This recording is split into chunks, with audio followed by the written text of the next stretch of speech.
নমস্কার বন্ধুরা, আজকে বাজার থেকে একটা ইলিশ মাছ এনেছি। আর ইলিশ মাছের রেসিপি বানাবো বেগুন দিয়ে, কালো জিরে দিয়ে পাতলা ঝোল। তো চলুন মাছটাকে আগে কেটে নিই।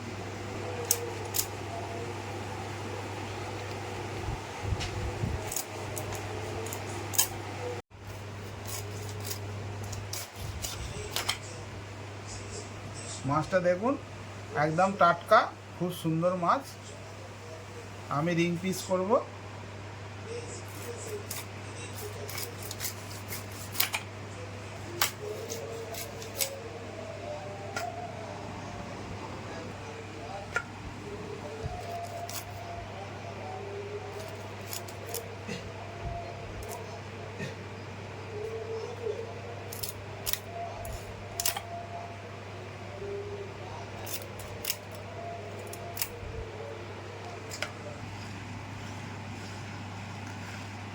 চলুন, মাছ কাটা হয়ে গেছে।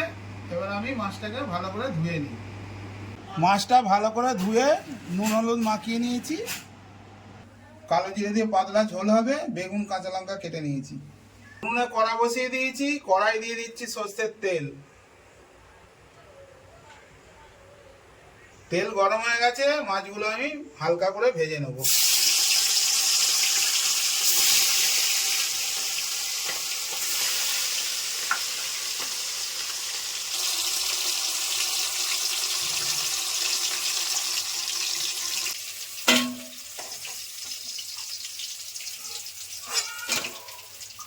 বাকি মাছগুলো আমি ভেজে নিচ্ছি।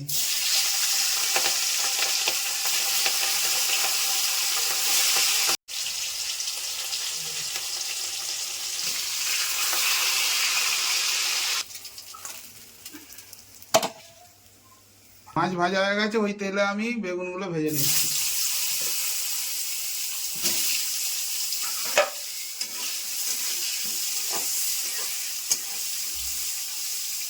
বেগুনগুলো আমার লাল লাল করে ভাজা হয়ে গেছে, আমি এবার তুলে নিচ্ছি।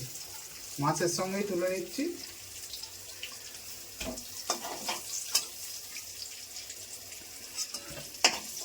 তেলের ওপর দিয়ে দিচ্ছি কালো জিরে ফোড়ন। তার উপর দিয়ে দিচ্ছি কেটে রাখা কাঁচা লঙ্কা। ফোড়নটা ভাজা হয়ে গেছে, দিয়ে দিচ্ছি পরিমাণ মতো জল।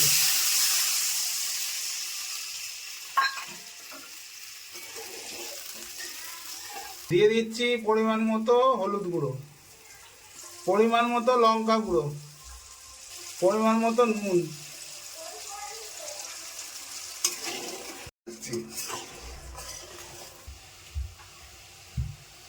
ঝোলটা আমার ভালোভাবে ফুটে গেছে। এবার ভেজে রাখা বেগুন আর মাছ আমি দিয়ে দিচ্ছি।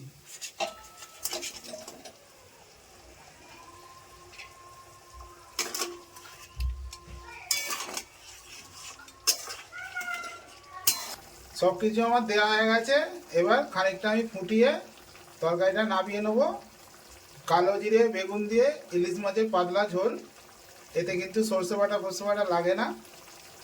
কালো জিরে দিয়ে ইলিশ মাছের পাতলা ঝোল আমার হয়ে গেছে। এবার আমি নামিয়ে নেব।